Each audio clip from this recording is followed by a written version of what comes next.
오늘 저는 하늘 문을 여는 사람, 그런 제목으로 하나님의 말씀을 증거하겠습니다. 국립외교원장인 홍현익 우리 정치학 박사인데요. 이분이 이런 얘기를 했습니다. 한국은 지금 삼중고의 위기 가운데 위기 중에 파도를 맞고 있다 그랬습니다. 미국과 중국의 경쟁이 격화되고 있는 어려움, 또 하나는 우크라이나와 러시아의 전쟁, 또 북한에 계속되고 있는 도발인데, 이 세 가지 문제는 10가지 이상의 엄청난 어려움을 가중시키는 도미노 현상이 일어나고 있다 그랬습니다. 한 가지가 쓰러지니까 전체 쫙 쓰러지는 도미노 현상들이 일어나고 있는 것이죠. 자, 우리가 중국과의 관계를 어떻게 풀어야 하나, 러시아의 관계는 어떻게 또 새롭게 해야 하나, 북한과 중국과 러시아는 점점점 유대를 강화하고 있는데, 자, 우크라이나의 전쟁과 중국의 제로 코로나 정책으로 인해서, 또 미국의 높은 금리의 정책으로 인해서 대한민국이 불어닥치는 어려움들이 많습니다. 여러분 잘 아는 바와 같이 공급망의 경색이라든지 물자의 상승, 금융의 불안, 환율의 급등, 특별히 수많은 젊은이들이 투자한 가상화폐라든지 주식이라든지 은행 융자로 산 많은 집들, 위기가 틀림이 없습니다.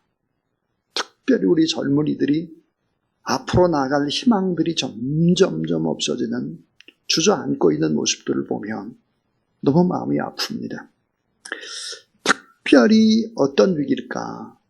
빈부의 격차가 점점점 심해지게 되고, 가난한 사람은 더 가난하게 되고, 부자는 더 점점점 부자가 되는 것이죠. 분명 위기 맞습니다. 자, 이 위기를 어떻게 극복하며 나갈 것인가? 오늘 주일은 6.25 동란 72주년 기념주일이면서 대한여수교 장로회 총회에서 북한 선교주일로 지키고 있습니다. 자, 우리는 그동안에 어떻게 위기를 극복해 왔나? 또 지금 맞이하는 위기는 어떻게 이겨나가야 될 것인가? 오늘 성경의 말씀 속에서 그 해답을 찾고자 합니다. 자, 오늘 말씀에 나오는 최대 위기, 흑암의 시대, 이스라엘 역사상 가장 극에 달하는 최악의 상황. 우상 숭배로 인해서 악한 왕 아합이 22년을 통치하고 있습니다. 전체가 다 흑암입니다. 하늘의 문이 닫혀져 버린 거죠. 이스라엘의 타락과 우상 숭배로 무서운 하나님의 심판이 이어지고 있는 것이 오늘 본문입니다. 자, 하늘의 문을 닫았는데 3년 6개월 동안 가뭄이 들었습니다. 이스라엘 전역에 우로가 없었다 그랬습니다. 자, 이스라엘과 비가 내리지 않았다 그 말이죠. 원래 이 팔레스타인 지역에는 때를 따라 이른 비, 늦은 비가 내리고 건기에는 이슬이 맺혀야 식물이 자라날 수가 있습니다. 그런데 그 시대의 비와 이슬, 이 비와 이슬이라고 하는 것은 생명줄과 같습니다. 나라의 동맥을 끊어버리는 무서운 저주가 임한 것입니다. 동맥이 끊어졌습니다. 온통 죽음의 소리가 들립니다. 물이 없어 농작물이 말라 죽죠. 또 풀이 없으니까 가축이 죽고 먹을 것이 생산되지 않으니까 사람이 죽고 면역력이 약화되니까 전염병이 돌고 거기에다가 또 전쟁이 터지는 것입니다. 자, 하나님을 믿지 않고 자기 힘으로 인생을 개척하려고 하고 우상 숭배하는 사람들에게 언제나 내리는 3종 세트에 무서운 저주가 있죠. 그 3종 세트가 뭘까? 그 하나가 바로 천재지변 가뭄 같은 것입니다. 또 질병입니다. 또 전쟁이 터지는 것이죠. 자, 이스라엘 백성들은 바알과 아세라라는 우상을 섬겼는데, 자, 이 바알과 아세라는 비의 신이고 풍요와 다산의 신이었습니다. 우상 숭배했습니다. 여러분, 우리가 잘 아는 대로 우상 숭배하는 나라는 어렵죠. 북한 땅을 한번 보십시오. 북한 땅 거의 30년 동안 가뭄입니다. 먹을 것이 없죠. 대한민국은 쌀이 남아 돌고 있는데요. 북한과 거리가 얼마 되지도 않아요. 왜 이런 일들이 벌어질까 하는 거예요. 한 20여 년 전입니다. 어떤 분이 저에게 이런 질문을 했어요. 저는 그 질문을 여러 번 받았던 기억이 있습니다. 우리가 일본에 단기 선교를 여러 번 다닐 때의 질문입니다. 아니, 일본은 어떻게 저렇게 우상 숭배하는데 우리나라보다 훨씬 더 잘 살고, 우리는 뜨겁게 기도하고 열심히 일을 하는데 왜 우리나라는 그렇게 격차가 나는 것입니까? 이런 질문을 했습니다. 그래서 그때 대답을 이렇게 했습니다. 일본의 높은 기술, 일본이 잘 하게 되면 우리가 그걸 본받고 우리가 잘 되고 나중에 시간이 지나면 일본은 어려워지게 될 것이다. 우리가 더 훨씬 더 낫게 될 것이다. 그랬습니다. 시간이 꽤 지났죠. 지난 주일입니다. 저희 얘기가 아니고 일본의 경제학자의 이야기입니다. 자, 일본이 어떻게 G7이냐? 일본은 G7이 아니다. G7의 자리를 한국에게 내어줘야 한다. 일본은 예전과 다르죠. GNP도 우리나라보다 떨어지기 시작했습니다. 여러분, 우상이라는 것이 바로 그런 것입니다. 처음에는 좋아요. 처음에는 좋은데 점점 내리막을 걷게 되는 것이죠. 우리는 이 무서운 저주를 가까이에서 보고 있는 것입니다. 자, 오늘 이 본문 속에서 우리가 꼭 배워야 될 것이 뭘까?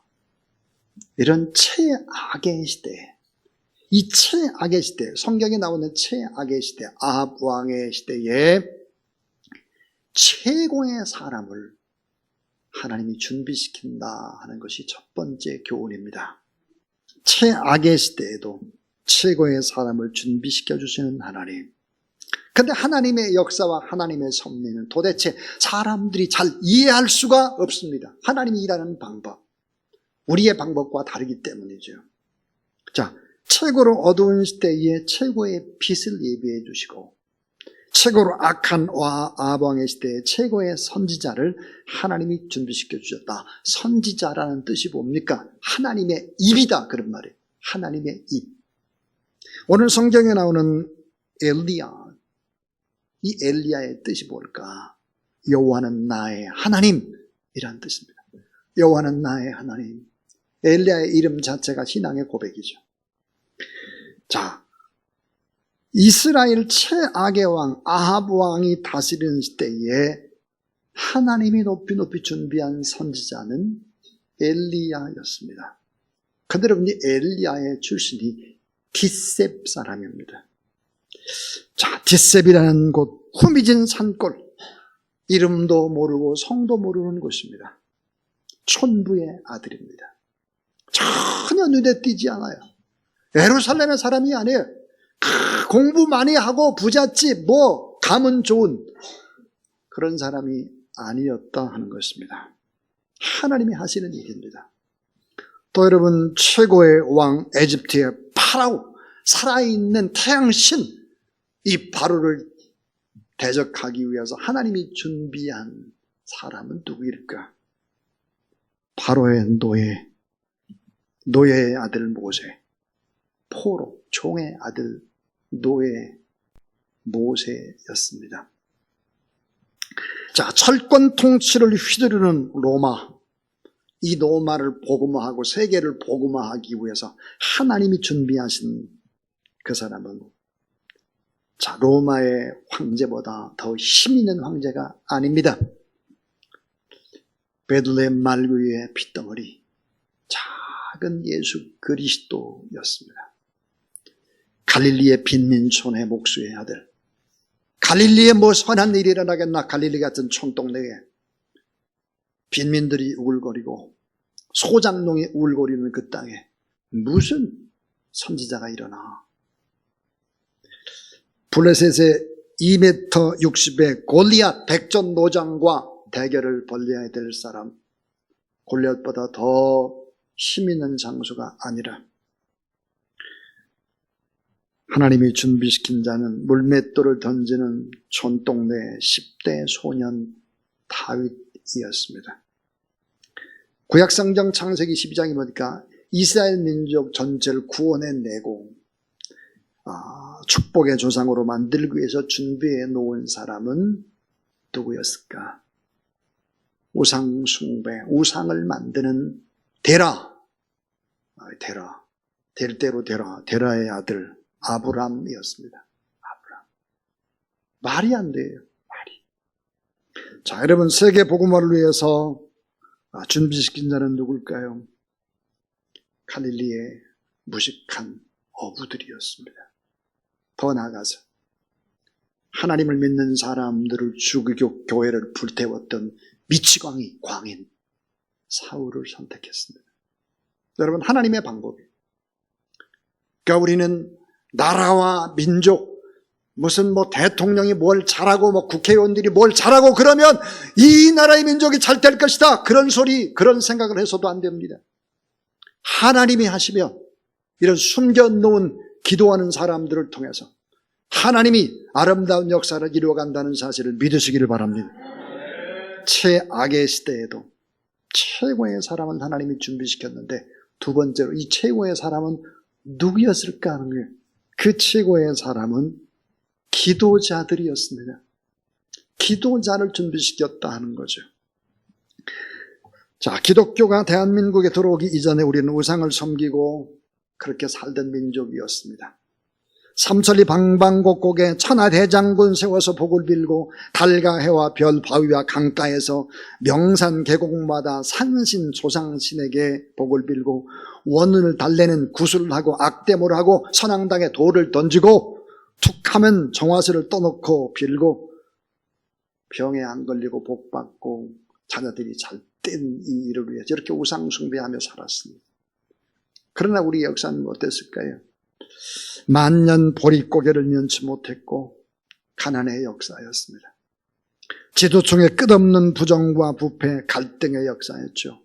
외침에 계속해서 시달리는 침략의 역사였습니다. 고통의 역사죠.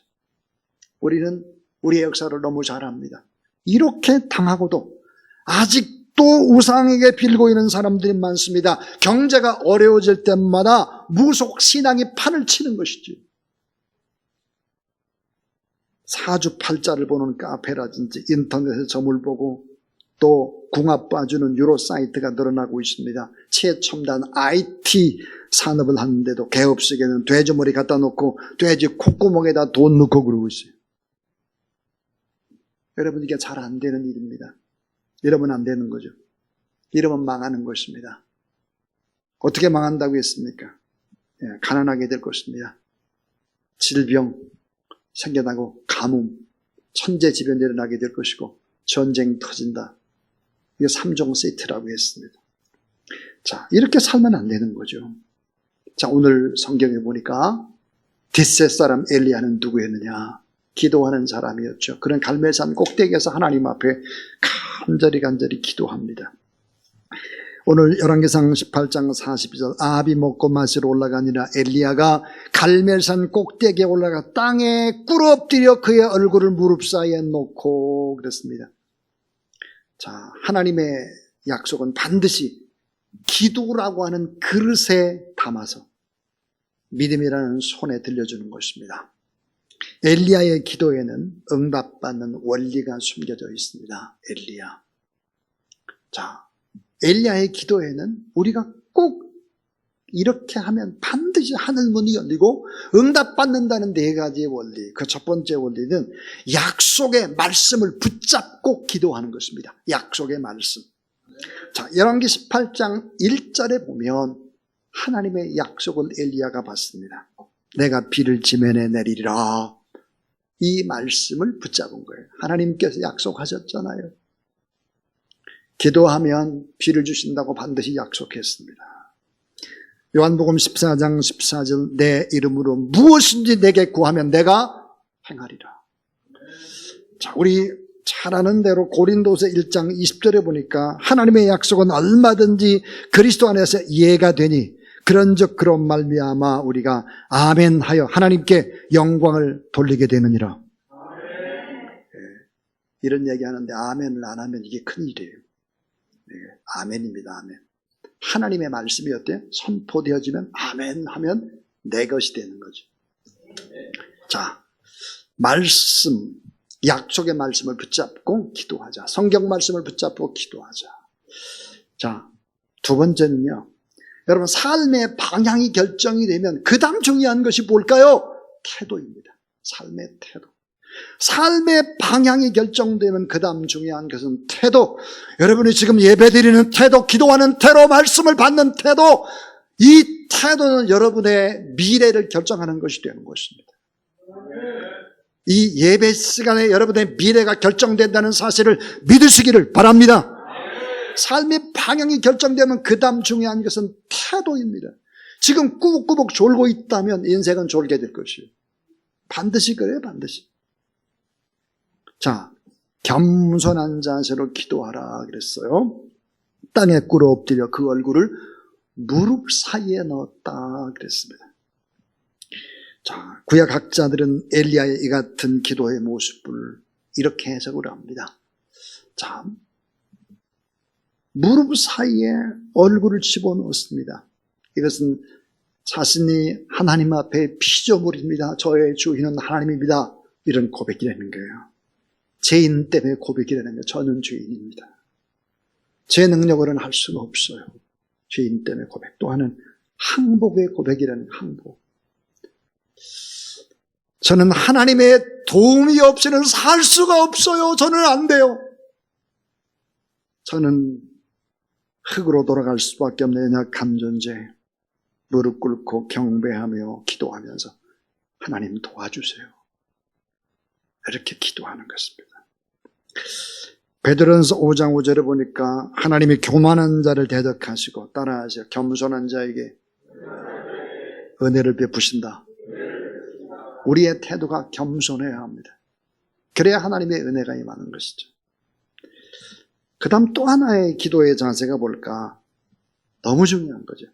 기대감을 갖는 것입니다. 기대감. 기대감을 가지고 기도해야 되는 거죠. 여러분이 기대감이 얼마나 중요할까요? 다시 한번 또 따라해 주세요. 주님은 기대가 없는 곳에서 일하시지 않습니다. 여러분, 예수님은 다른 곳에서 엄청난 기적을 행했지만 고향에서는 기적을 행하지 못했습니다. 그 이유가 뭐겠냐는 거죠. 고향 사람들이 예수 그리스도를 바라볼 때, 저 요셉의 아들이잖아. 목수의 아들이야. 예전에 다 우리하고 뭐 수영하고 놀고 뭐 다 코 흘리고 그랬던 애인데 무슨 뭐 선지자야. 기적 안 일어나는 거예요.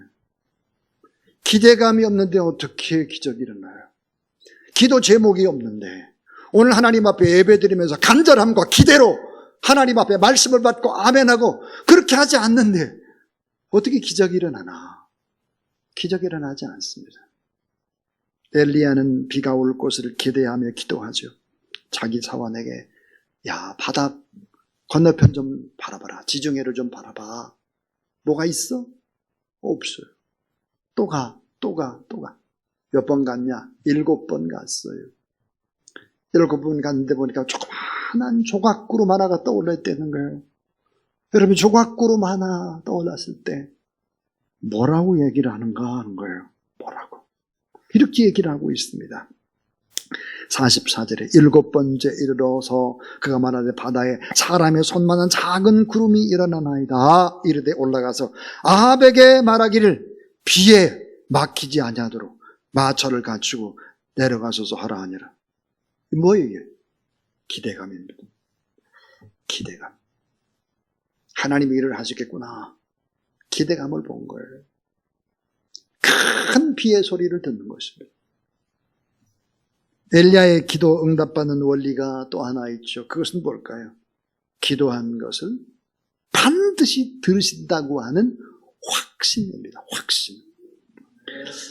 자, 하나님의 축복은 성도의 인내와 확신에 비례하는 것입니다. 우리가 하나님 앞에 인내하면서 확신을 가져야 하는 것이죠.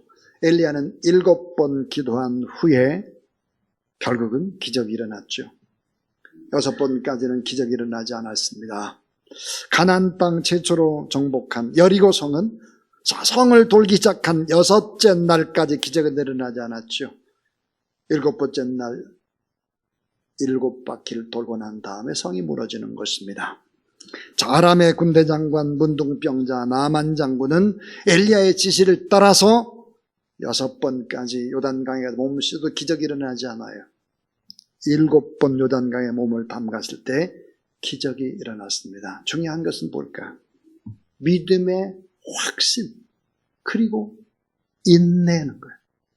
믿음의 확신을 가지고 오래오래 인내하며 기도하는 동안에 놀라운 기적이 일어나요. 그 기적은 뭘까요? 응답의 기적 플러스 놀라운 것이 있는데 그것은 뭘까? 성숙입니다. 기도하는 사람이 달라지는 거예요. 뭐가? 생각이 달라지고 마음이 달라지기 시작하는 것이죠. 요한복음 16장 24절 지금까지 너희가 내 이름으로 아무것도 구하지 않았으나 구하라 그리하면 받으리니 너의 기쁨이 충만하리라 그랬습니다. 자, 간절히 기도해야 돼요. 기도 응답을 받아야 돼요.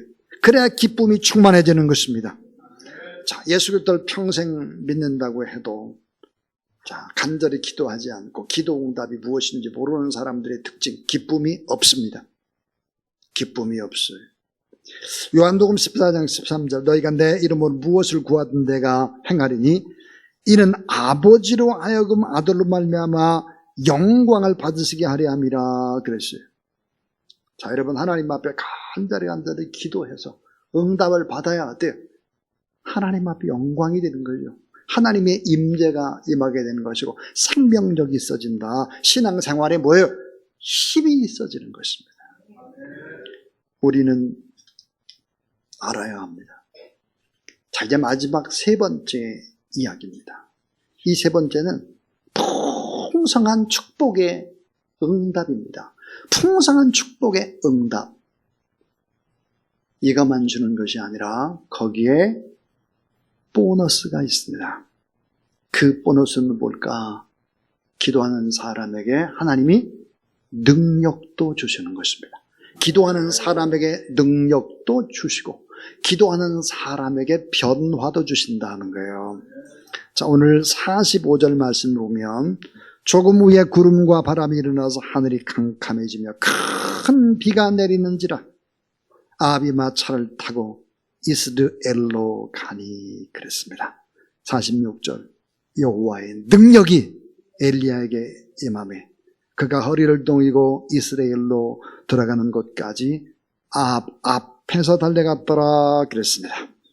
자, 갈멜산에서 이스드엘까지의 거리가 얼마나 될까? 이 거리가 25km입니다.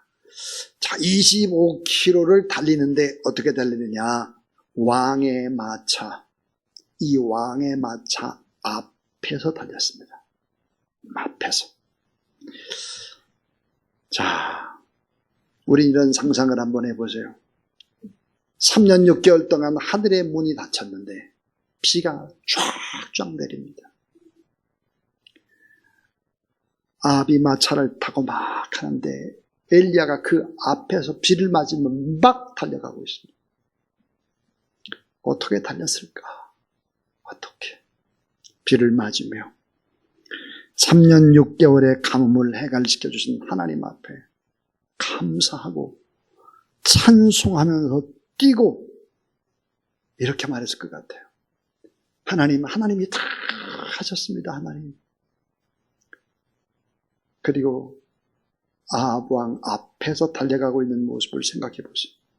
응답의 기쁨, 하나님 앞에 감사, 하늘의 문을 여신 살아계신 하나님, 그 하나님 앞에 뛸 듯이 기뻐하며 하나님 앞에 영광을 올려드리고 있는 엘리야의 모습.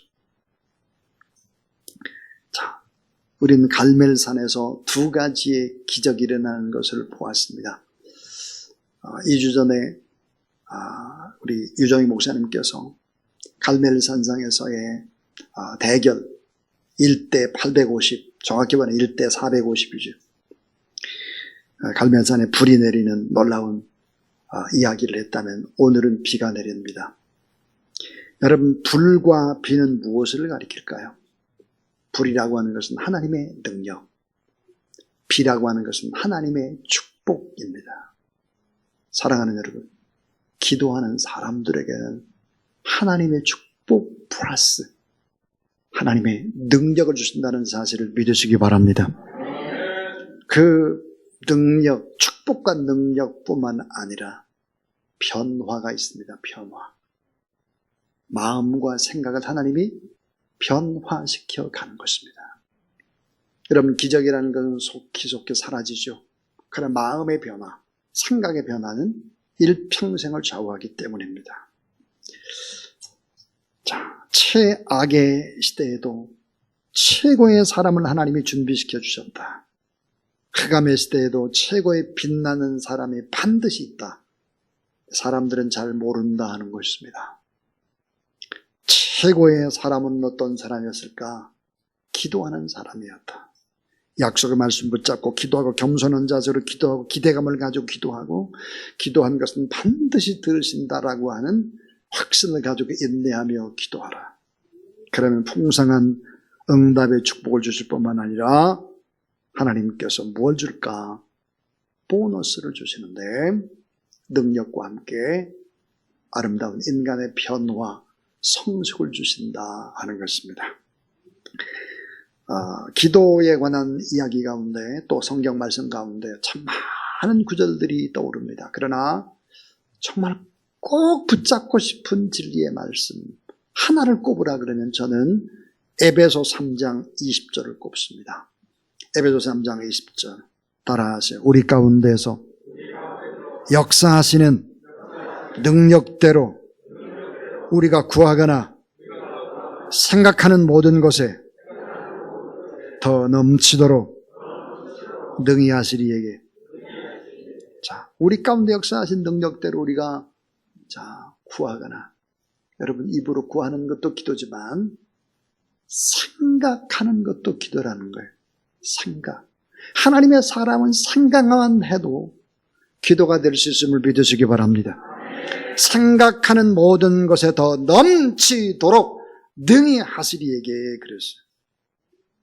모든 것 더 넘치게 함께 능력도 주신다 하는 거죠. 사랑하는 여러분, 최악의 시대에 누가 필요할까? 하늘의 문을 여는 사람이 필요하죠. 그 사람이 누구였을까? 엘리야입니다. 근데 엘리야는 누구였나? 뒷셉 사람입니다. 이름이 알려져 있지 않아요. 오늘 저는 하나님 앞에 예배드리는 여러분이 엘리야가 되길 주의 이름으로 축원합니다. 기도하는 사람을 통해서 하나님 반드시 기도 응답을 줄 뿐만 아니라 보너스를 주시는데 그 보너스가 능력입니다. 그리고 아름다운 나의 생각과 나의 마음을 변화시키는 성숙이기도 합니다. 솔로몬이 지혜를 구했습니다. 하나님 앞에 일천번제하면서 간절히 기도하고 예배를 드렸죠. 여러분, 기도와 예배를 드릴 때 솔로몬은 최고의 전성기였습니다. 예배, 기도, 소홀히 하면 계속 내리막이에요. 계속. 여러분 알아야 돼요. 여러분의 자녀들이 잘 되기를 원한다면, 나라와 민족이 잘 되기를 원한다면, 여러분의 아내와 남편이 잘 되고 전 세계에 흩어져 있는 우리 선교사님 잘 되기를 원한다면 우리가 하나님 앞에 기도를 해야 되는데, 솔로몬이 간절히 기도할 때 지혜를 구했습니다. 그런데 하나님께 지혜만 주신 것이 아니죠. 부귀영화를 다 주셨습니다. 하나님 어때요? 손이 큰 분이세요. 보너스가 더 많아요. 하나님 앞에 여러분이 바로 오늘의 엘리야가 되어 닫혀있는 하늘의 문을 여는 그런 하나님의 기도하는 사람들 다 되기를 주의 이름으로 축원합니다.